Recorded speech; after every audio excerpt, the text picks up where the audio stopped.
ದೃಷ್ಟಿದೋಷ ಹೊಂದಿರುವ ದ್ವಿತೀಯ ಪಿಯುಸಿ ವಿದ್ಯಾರ್ಥಿಗಳಿಗೆ ರಾಜ್ಯ ಸರ್ಕಾರ ಗುಡ್ ನ್ಯೂಸ್ ನೀಡಿದೆ.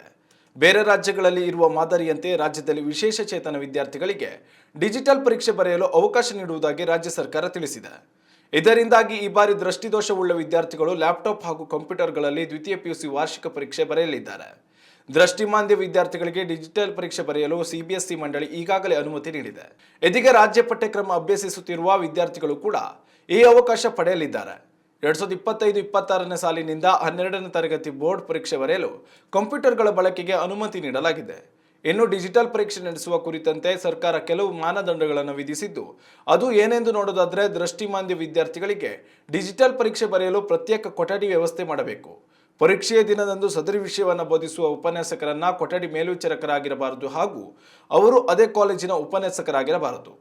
ಡಿಜಿಟಲ್ ಪರೀಕ್ಷೆ ಬರೆಯುವ ದೃಷ್ಟಿಮಾಂದ್ಯ ವಿದ್ಯಾರ್ಥಿಗಳು ಕಂಪ್ಯೂಟರ್ ಬಳಕೆ ಮಾಡಲು ಸಂಬಂಧಿಸಿದ ಜಿಲ್ಲೆಯ ಉಪನಿರ್ದೇಶಕರ ಅನುಮತಿ ಪಡೆದಿರಬೇಕು. ಅಲ್ಲದೆ ತನ್ನ ಸ್ವಂತ ಕಂಪ್ಯೂಟರ್ ಅಥವಾ ಲ್ಯಾಪ್ಟಾಪ್ಗಳನ್ನೇ ಈ ಪರೀಕ್ಷೆಗೆ ಬಳಕೆ ಮಾಡಿಕೊಳ್ಳಬೇಕು. ಉತ್ತರವನ್ನು ಟೈಪ್ ಮಾಡಲು ಮಾತ್ರ ಕಂಪ್ಯೂಟರ್ ಬಳಕೆ ಮಾಡಬೇಕು. ಫಾರ್ಮೆಟ್ ಮಾಡಲಾದ ಕಂಪ್ಯೂಟರ್ ಅಥವಾ ಲ್ಯಾಪ್ಟಾಪ್ಗಳನ್ನು ಮಾತ್ರ ಪರೀಕ್ಷೆಗೆ ಬಳಕೆ ಮಾಡಬೇಕು. ಪರೀಕ್ಷಾ ಕೇಂದ್ರ ಮುಖ್ಯ ಅಧೀಕ್ಷಕರು ಕಂಪ್ಯೂಟರ್ ಫಾರ್ಮೆಟ್ ಆಗಿದೆ ಎಂದು ಖಚಿತಪಡಿಸಿದ ಬಳಿಕವಷ್ಟೇ ಪರೀಕ್ಷೆ ಬರೆಯಲು ಅವಕಾಶ ನೀಡಲಾಗುತ್ತದೆ. ಉತ್ತಮ ಸಂಸ್ಕಾರಯುತ ಶಿಕ್ಷಣದೊಂದಿಗೆ VSS English medium CBSE school Udupi Muddur.